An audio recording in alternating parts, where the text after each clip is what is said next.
But it's all about Zion, the New Orleans Pelicans, winning the NBA lottery up in Chicago this morning. As we said, the combine starts. Ryen Russillo of the Russillo podcast, a great podcast published yesterday, talking about the lottery fallout and an excellent conversation with Brian Windhorst on the options right now that the Pelicans have with Anthony Davis. Russillo's checking in with us now from Chicago on what is a busy day of evaluations getting going up there. Thanks for the time this morning, man. Good morning. Yeah, morning, guys. All right, Zion and New Orleans win the overall lottery a couple of nights ago.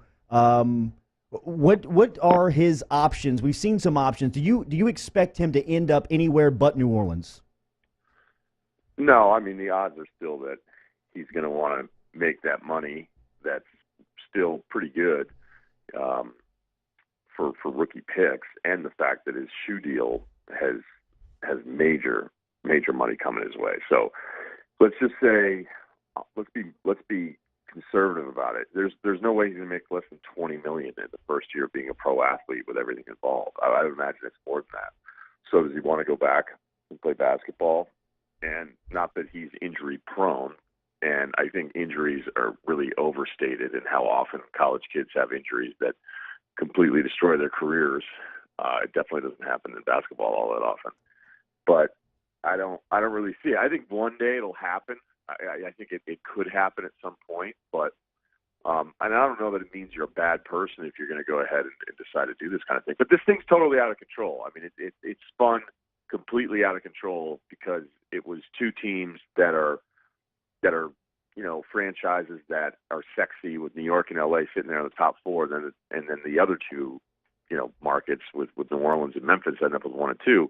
But I feel like in just a few days, this thing has spun out of control where everybody's talking about it as like whether or not Zion should do it. And the funniest part is that all the people that told Zion on social media that he shouldn't come back after his knee injury are now the people telling him he should go back to Duke and not play for the Pelicans. So, this thing is taking on a life of its own.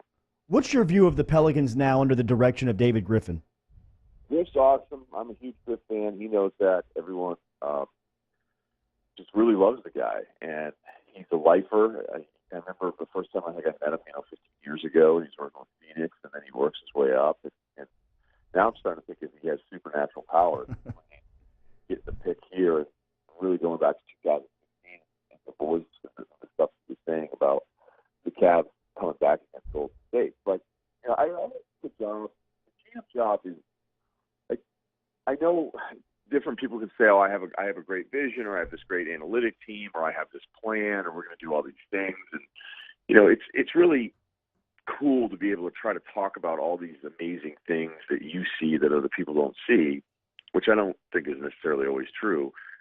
But a lot of it is just having common sense and not screwing it up and not offering terrible contracts when you're impatient or ownership is impatient.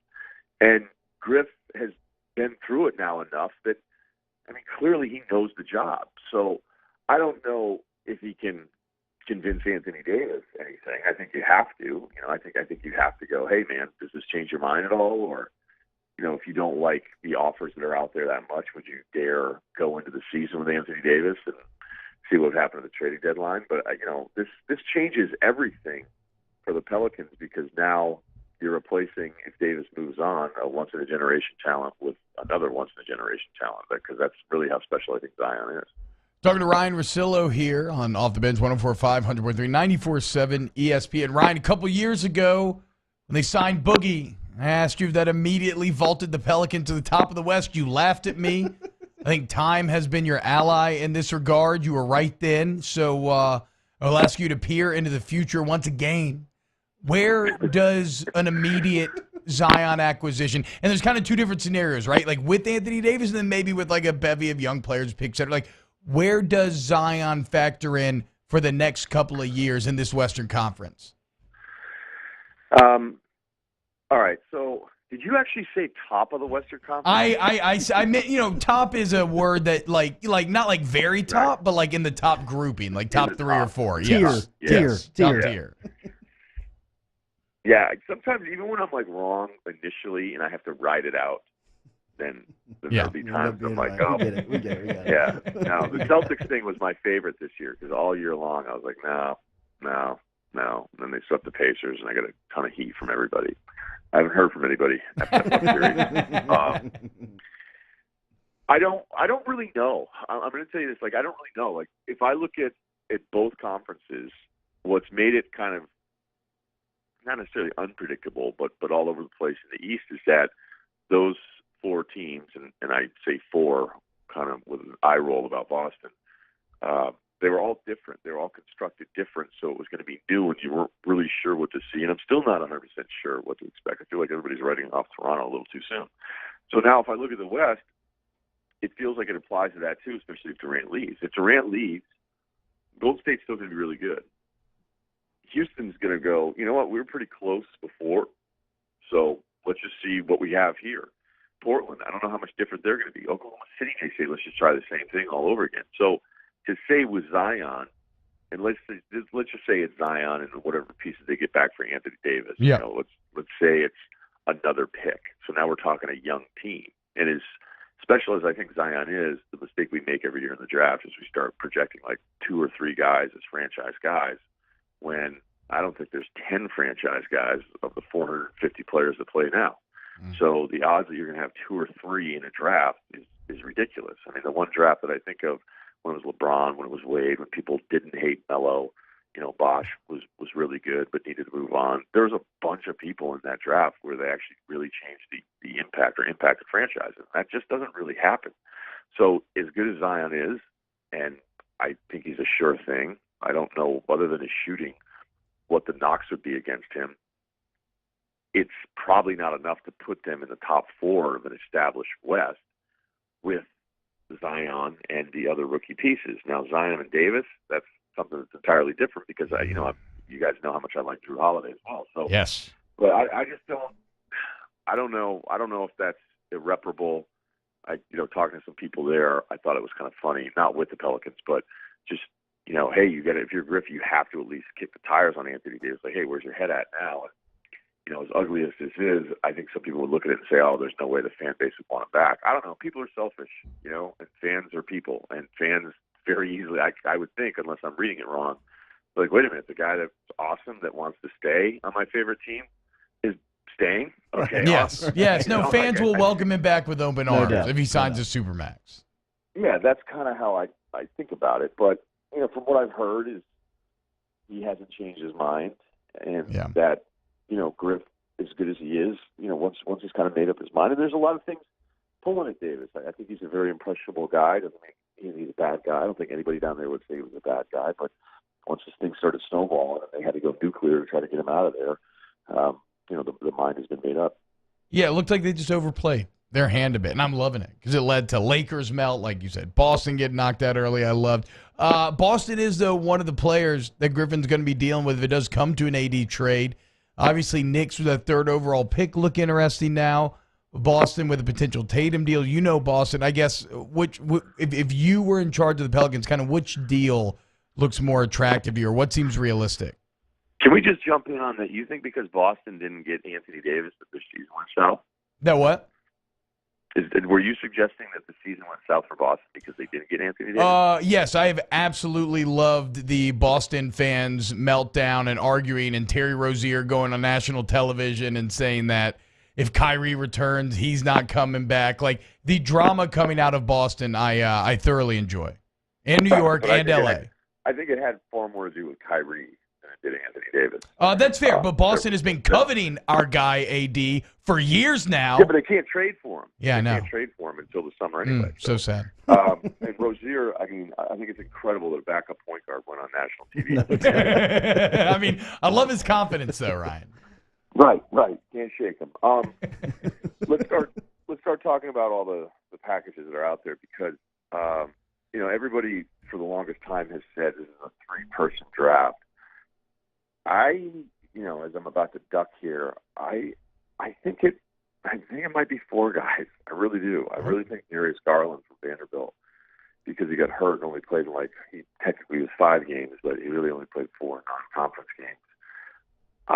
The oddity is he kind of reminds me of Kyrie a little bit. Hopefully, just the game, but he's filthy, and I really do think that there's not as much of a gap between 3 and 4 as everyone has said. And by the way, everyone has said it, so I might be an idiot. The Lakers part of it, I just like if Griff doesn't like Brandon Ingram and isn't getting Kuzma, or doesn't like Lonzo Ball, them jumping up a bunch of spots doesn't really mean anything. Like I don't know if Griff clearly, because all of us feel this way, I'm sure he loves one player better than the rest of the players that have been mentioned. And maybe that's Tatum, or maybe he looked at Tatum for a good chunk of the season and said, what happened to this guy? Or maybe he looked at Tatum last year and goes, oh, it's all Kyrie and it's all these weird things, and Kobe's detail where he told him to be more selfish and take more long twos. I'm like, look, we can get Tatum down here and we'll be good to go. So the other problem for Boston is if Kyrie leaves, as adventurous as Ainge can get, you know, there have been times where he hasn't traded for a player that had 1 year left on his deal because he didn't think he'd be able to re-sign him, and Paul George is the most recent one. He did the Kyrie deal because Kyrie had 2 years. He really didn't give up that much at the time, and even more so in hindsight. And now that Kyrie is, I mean, people think he's going to bounce. I'm not even sure they want him back, but you hate losing the asset for nothing. I don't know that you then do a deal for Anthony Davis with no assurances that he's re-signing because of the rule that Windhorst talked about. You know, you can't even re-sign him right away. So 6 months, right? Doing this deal, that's a really important thing. Like you can get all the assurances you want from the agent. You can have the player say, hey, this, but with Davis, you actually have to wait. So I don't know that it's, the Lakers have this higher pick now. They have the 4th pick. Now it's a slam dunk that they're going to get Anthony Davis. I don't think that's true. I think the Knicks could put together something really interesting. Maybe Griff loves Kevin Knox. I don't know the answer to these things, but I wouldn't rule out the Clippers, because if the Clippers want to do this, I think the Clippers have assets here too. Yeah. I don't know if they want to move Shea, but they have some picks and they have some pieces that I think are at least on par with what the other teams are offering. But this thing could be really weird because of that contract stipulation with Davis. Last one. It looks like it's going to be a quirky offseason in the NBA. Does it feel like Kyrie and KD end up in New York? I think KD does, but I can't figure out. I can't figure out Kyrie at all. Yeah. I just can't. So I don't think he would want to be back, and I kind of am rooting for it not to be back because he is going to say awful things about Boston, I assume, and the Boston media that has protected him. Not all of them. But there have been some people. Like, the guy didn't show up last year when they were trying to take out LeBron and Cleveland in the playoffs. Mm-hmm. Like, I think they said I got to go back and look at it, but it was like a dental procedure they couldn't get another appointment for. What? And, like, that was the first sign where you go, what's wrong with this guy? And, so I think Kyrie has that thing with KD where they feel like they're best buds, but they've never played together. You know, they've never actually, you can be friends with somebody, but a roommate is an entirely different deal. So I would rule out the Lakers thing. I really would, even though I thought that was impossible a year ago. Brooklyn could get creative here. I mean, there's a bunch of teams with cap space that can get really creative. So it's going to be, this summer is going to be unlike anything we've ever seen before. Ryen Russillo podcast is uploaded where you get your podcast, Apple and Android stores. Great conversation with Windhorst yesterday, outlining the options for Anthony Davis. Thanks for the time this morning, man. Enjoy Chicago. Thanks, guys. Got it. There he is, Ryen Russillo, checking in from the NBA Combine, which gets going this morning from the Windy City. We're back with more OTB.